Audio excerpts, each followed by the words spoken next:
Fine, do whatever you want. I'm not mad. Now, do these phrases sound like a happy person to you? Not to me either. In fact, they sound a bit passive-aggressive. It's like someone's trying to sugarcoat their real feelings. Oh, sugarcoat? This phrase comes from medicine, where a sugar coating was placed on pills to make them easier to swallow. Now the phrase means not directly saying something negative, and instead saying other words to make it sound more pleasing or acceptable. Like maybe you got into a car accident, and instead of saying that you had a lot of damage on the car, you say, it's just a little dent. Like other things in life, a little sugar coating is okay.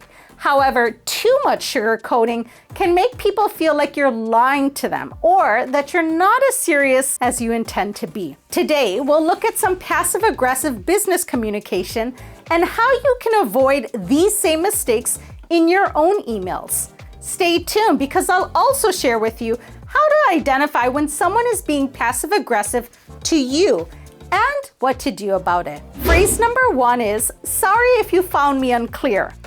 I hate this type of phrase because it blames the reader. It says that you're the one who can't understand the message that I'm communicating. The word sorry isn't even an apology here at all. Instead, try something like, I think we're misunderstanding each other. Let's arrange a meeting to discuss this in person. Now, if you feel that's a bit too formal, you could also say, let's set up some time to talk this through in person. Phrase number 2, reattaching for your convenience. The hidden meaning here is that you're acknowledging that someone hasn't read an attachment that you've previously sent them. Basically, you're reminding them of their mistake. And no one likes to be reminded of their mistakes. It's probably just better to be more direct and ask them to read the attachment. So try saying, please review the attachment. Simple and without the extra guilt trip. Phrase 3, as no doubt you are well aware.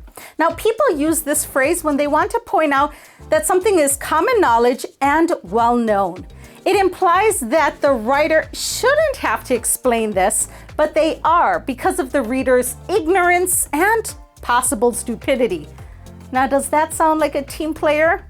Not to me either. There's no alternative here. Just delete it. I promise you, you won't lose any meaning or your friendships by avoiding this phrase. Phrase number 4, per my last email, or the equally passive-aggressive counterpart, not sure if you saw my last email. Yes, it can be annoying when you're waiting for someone to respond to an urgent message, and maybe they're holding you back from completing your own project. But consider the other person's point of view. Maybe they're busy with their own work and they don't realize how urgent the situation is. An easy fix? Try saying, I'm reiterating this point because it's crucial to the project. This way, the reader understands the sense of urgency and you don't have to feel like you're bothering them all the time. Phrase number 5, correct me if I'm wrong. Now, this is super passive-aggressive. People who write this really mean, I know I'm right, and if you don't agree, well, you're wrong. This type of sentence doesn't really encourage a positive discussion or collaboration. Instead, try writing, I believe the correct way to handle this is to do, and then offer a solution. For example, I believe the correct way to handle this situation is to offer a discounted option to our loyal clients. This way, you sound open to feedback, and who knows, someone might have a better solution than you previously thought of. Phrase number 6, as previously stated. I get it. No one likes to repeat themselves, and repeating yourself over and over through email can be super annoying because the answer is right there, literally under their eyes. But writing this is just a way to unleash your frustration, and you're probably not going to feel better after having written it. So delete it and move on. Sometimes you might be waiting for someone to respond to an email that you've already sent. So you casually type, any updates on this? Sounds safe enough, but no. This can often be interpreted as a selfish thing because you're prioritizing your needs over what might be keeping your colleague busy. A better way is to acknowledge what the other person is working on while also informing them that you need some information from them. Try saying, I know you're tied up with, and then the coworker's project, but please let me know the status of, and then the project that the two of you share. For example, I know you're tied up with month end, but please let me know the status of the payment to the vendor. A key tip here is that you'll definitely need to know what your coworkers are working on. The more specific you are, the more caring and empathetic you'll sound. Phrase 8, please advise. This actually makes you, as the writer, sound like you're incapable of doing something by yourself and that you want someone to give you the answer without you having to do any of the heavy lifting of learning. Remember the old parable? Give the man a fish, he eats for a day. Teach a man to fish, he eats for a lifetime. Well, it's the same thing here. You're asking someone to give you a fish.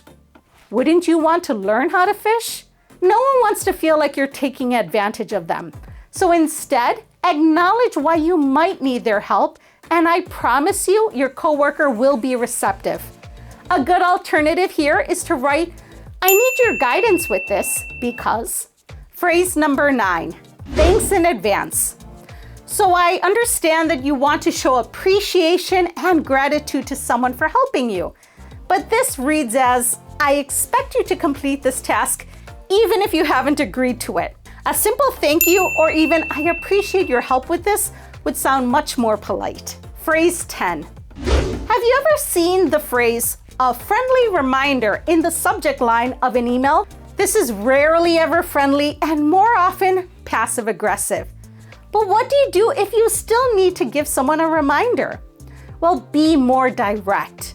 Try reminder, action due, by date. This way you're still reminding someone about the urgency of something without trying to politely hide your feelings.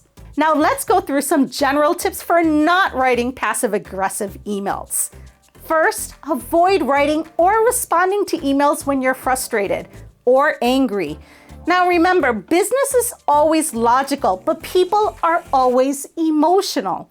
It's important not to let your emotions get in the way of delivering a message that's important to you. To avoid this, maybe save your last email as a draft and reread it when you're in a better headspace. Usually you'll make some edits. And if it's urgent that you send this email, grab a trusted coworker or friend and have them reread the email for you and give you their input. Just make sure they're a neutral party too.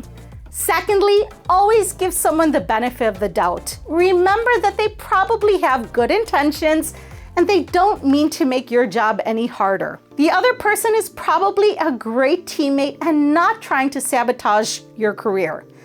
And if they are, then a passive-aggressive email is the least of your problems. Anyways, it's probably better to outline what you do need from someone in a more direct way. And this will also help them to stay focused without having to read a long thread of emails. For example, by saying, here's what I need from you, or here are some available dates, you'll be more direct and save a lot of time and headaches on the other person's end. Third, avoid digital ghosting. Ghosting is when you stop responding to any communication. If you need to get back to someone, follow these tips. If you can answer the question in 60 seconds or less, respond immediately. If it's an urgent email, try your best to respond immediately, or at least let the writer know that you're working on it. If it's not urgent, then block out some time in your calendar and get back to it on your own time, at a time that's convenient for you. Whatever you do, don't ghost. Make sure to always follow up. And this will help you to be a better professional and a team player. Now that you know how to avoid being passive-aggressive, what do you do if you receive a passive-aggressive email? First, make sure that you don't lower your standards and write a passive-aggressive email back. Your goal is to try to remove emotions here. Try writing a short, polite sentence. Thank you for the reminder. Thanks for resending the document. I don't have any update at this time, but I'll notify you when I do. This should stop the passive-aggressive emails. However, if someone continually writes passive-aggressively towards you, it's important to acknowledge the situation and their feelings. Remember, passive-aggressiveness comes from someone feeling frustrated or angry or disappointed. These are temporary feelings, and that means we can solve these situations. Try writing something like, "I get the sense that you feel frustrated. You can be straightforward and direct with me. What steps can I take to improve this situation?" This shows empathy towards the other person, and it shows that you can handle feedback and that you want to be proactive towards finding a solution. Now, if you're getting a lot of passive-aggressive emails, you probably need to have a better relationship with your coworkers. And a great way to do this is to master water cooler talk. So click or tap the screen now to learn some of the phrases you need to learn to have a better experience at your 9 to 5.